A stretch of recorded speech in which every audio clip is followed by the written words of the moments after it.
Bon, je vais pas vous le cacher, je suis un peu embêté là. Oui, parce qu'après avoir défoncé Darling in the Franxx, je n'ai plus d'animé à vous présenter. Je pourrais bien vous parler de ceux que je viens à peine de commencer, sauf que ça n'a aucun sens de vous parler d'un animé qui en est seulement à son 4ème épisode. Du coup, c'est en pleine panne d'inspiration que je me suis dit que j'allais regarder des éléments clés des séries animées que j'avais regardées quand j'étais plus jeune. Et ça m'a mis un sacré coup de vieux. Et ça m'a donné l'idée ô combien originale de vous présenter tout simplement les 5 combats de la Japanimation que j'ai préférés. C'est purement subjectif, venez pas gueuler parce qu'il n'y a pas One Piece ou Naruto, je ne vais naturellement pas parler d'un animé que je n'ai pas vu. Ça n'aura aucun sens.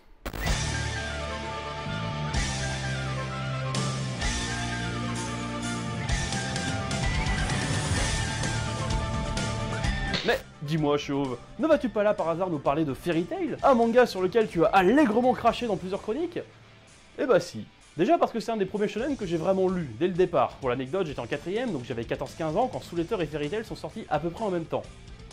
Soul Eater, j'ai fait. Pour remettre dans le contexte ceux qui dorment au fond, le combat Natsu contre Geralt se passe pendant l'arc de la Tour du Paradis. En gros, c'est l'arc où on va avoir toutes les informations sur le passé d'Erza, la mage la plus forte de Fairy Tail.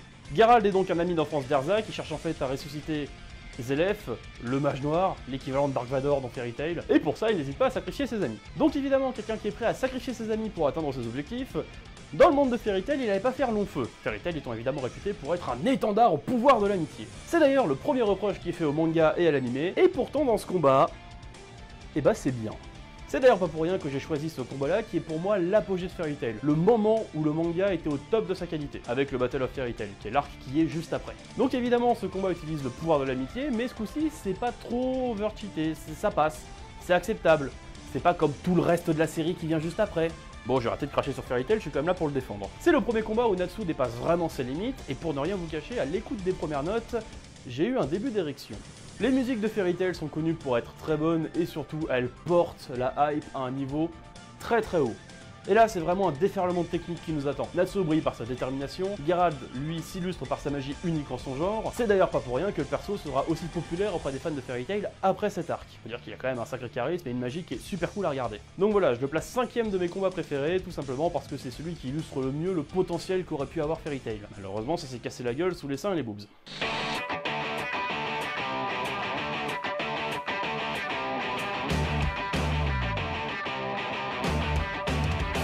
C'est des noms qui peut-être ne vous diront rien, mais c'est pourtant un manga qui a été fait par ceux qui ont fait Death Note, Oba et Obata Sensei. Donc déjà forcément, ça part avec une bonne note dès le départ. Bon ok, j'arrête de faire mon fanboy, mais en fait je vous parle de Bakuman. Pour ceux qui connaissent pas, c'est un manga qui raconte comment on fait les mangas.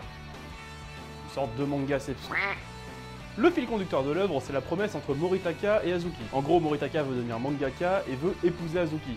Ce qu'Azuki consentera de faire, si jamais Moritaka arrive à faire un manga qui a suffisamment de succès pour être adapté en animé et qu'elle pourrait doubler. On a fait plus simple quand même comme résumé. Mais donc forcément c'est un bordel, et pour ceux qui ne savent pas, le monde des doubleuses au Japon est extrêmement cruel, c'est-à-dire que tu dois rester jeune, jolie, célibataire. Forcément, il y a un moment à la fin de l'histoire où ça va se savoir, qu'elle sort en fait avec Mashiro depuis des années. Malgré le fait qu'il n'a absolument rien fait et qu'il ne se voit pratiquement jamais, ça va forcément faire scandale. Scandale qui va commencer à poser de sérieux problèmes dans la carrière d'Azuki. Tellement de problèmes qu'elle pourrait même être privée de son rêve, c'est-à-dire doubler justement l'animé de Mashiro, qui est quand même ballot quand ça fait 10 ans que tu bosses dessus.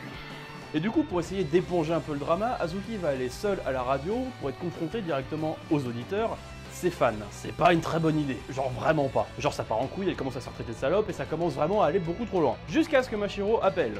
Oui, il va appeler au standard de la radio pour que sa copine puisse lui parler. Très bonne idée. Ça peut ressembler à un plan foireux, mais là c'est vraiment une bonne idée, car ça va nous donner un moment extrêmement important dans Bakuman, et aussi extrêmement émouvant. Faut quand même savoir que les deux personnages sont des gros timides qui n'arrivent même pas à se dire simplement « je t'aime ». Et là ils vont le faire en public devant tout le monde, vont se confirmer leurs sentiments une nouvelle fois, et surtout vont montrer toute leur sincérité et toute leur pureté aux yeux du monde entier. Bon, ici le Japon. Donc non, c'est pas vraiment un combat à proprement parler, mais c'est plutôt un moment où deux personnes se battent pour leurs rêves contre le reste du monde. Et rien que pour ça, je trouvais nécessaire de le placer dans ce top en tant que 4ème meilleur combat.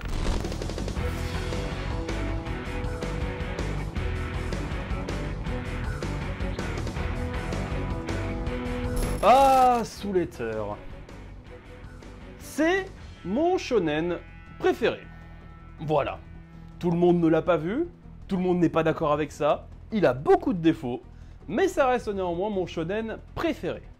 Pour plein de raisons. L'ambiance très sombre, axée sur la folie dans un contexte scolaire déjà vu et revu mais parfaitement bien revisité par l'auteur, Atsushi Okubo a réussi à créer des personnages solides avec un background intéressant, tous très charismatiques, au point où le moindre combat de notre petit préféré fera monter en nous un maximum de hype. Et c'est justement ce combat qui catalyse tout ce pourquoi j'adore Soul Eater. Oui, je sais qu'en anglais on dit Soul Eater. Mais... ce combat conjugue la puissance brute, la stratégie et le sens tactique, jusqu'à un final qui n'aurait pas dû être celui qui a eu lieu. C'est d'ailleurs à cause de ça que le Dr Stein va progressivement sombrer dans la folie, dans une issue que je n'hésite pas à qualifier de brillante.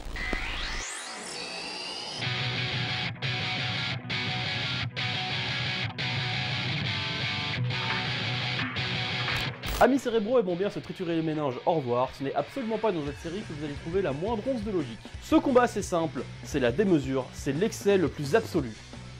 Comme toute la série en fait. Ça n'a aucun sens, ça crie, ça hurle au pouvoir de l'amitié, et c'est génial. Le style débile complètement assumé de l'anime a créé un combat final qui passe par différents styles de dessin et d'animation, dans une ambiance musicale absolument démentielle. Vous voyez, je vous parlais tout à l'heure de Fairy Tail et des musiques qui faisaient monter la hype. En voilà une qui fait tellement crever le plafond de la hype que vous en pouvez plus. Vous avez des frissons la première fois que vous regardez ce combat. C'est la musique de l'opening qui est absolument épique et qui glorifie le moindre mouvement. On voit des meufs à poil comme pour critiquer le fait que dans tous les animés de mecha, on a toujours des moments où on voit justement des meufs en combinaison moulante. Donc c'est brillant. C'est débile mais c'est brillant. Et ce combat se paye même le luxe de finir sur un 1v1 MMA Soral, comme pour nous rappeler qu'à la base de tout animé de mecha, à la base de toute histoire centrée sur les mechas, il y a des hommes, et que c'est eux qui font justement avancer le monde, et non ces putains de robots géants. C'est brillant. J'ai absolument rien à dire sur ce combat final. Ça doit vraiment être le combat d'anime que j'ai le plus regardé. Attendez.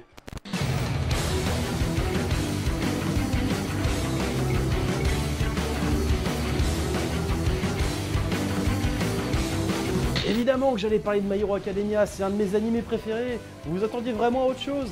Pour remettre dans le contexte rapidement les 2-3 hipsters qui veulent pas regarder la série, c'est un gros bordel. En gros, il y a des méchants qui envahissent l'école et All Might, le numéro 1 des super-héros le plus haut rempart du monde, se déplace pour poutrer des merdes. Et mon dieu, qu'est-ce que c'est jouissif! Une animation de malade, la puissance des coups est super bien retranscrite et on la ressent vraiment à travers l'écran. Et la musique You Say Run, qui est la quintessence même de la musique super-héroïque, franchement, juste avec ces deux premiers points, ça suffit largement pour mettre ce combat All Might contre Nomu en tête de podium. Mais c'est encore plus le cas avec les 3 points qui suivent. Ce combat est la cristallisation de la détermination d'All Might à rester le numéro 1, le symbole de la paix malgré sa santé déficiente. Parce que oui, clairement, il en chie. Il en chie, mais malgré ça, le premier sentiment qu'on voit chez les protagonistes, c'est l'effroi devant l'énorme puissance du bonhomme. Bon, vite suivi par de l'admiration. Sauf celui-là. Ce visage-là, je ne comprends pas. Et c'est ce combat qui est le véritable point de départ du parcours de Midoriya. On prend conscience avec lui du déclin d'All Might et du chemin semé d'embûches qu'il va devoir parcourir, et malgré ça, on reste effaré par la puissance du numéro 1 des super-héros. Clairement, ce combat est un des plus réussis de My Hero Academia. J'aurais pu vous parler d'un autre combat, mais je sais qu'il y a beaucoup de gens qui ne suivent pas My Hero Academia de manière aussi assidue que moi, donc j'aurais pu vous spoiler quelque chose d'énorme. Donc je vous laisse découvrir la série, mais en attendant, c'est vraiment ce combat-là qui est mémorable. Ce combat marque la fin de la saison 1, comme pour nous dire qu'en fait, les 12 épisodes qu'on vient de regarder n'étaient qu'un simple prologue, et que la vraie histoire va commencer à partir de la saison 2. J'espère que malgré ce manque flagrant d'originalité dans le concept, cette vidéo vous aura plu. Si jamais vous avez envie de me voir analyser d'autres combats, bah n'hésitez pas à m'en suggérer. Parce que forcément j'aurais pas tout vu, donc ça va en plus demander que je me renseigne un peu avant. Sur ce, j'espère que vous passez de bonnes vacances, je vous fais une bise barbue en d'amour viril, ayez une bonne vie, et à la prochaine tout le monde.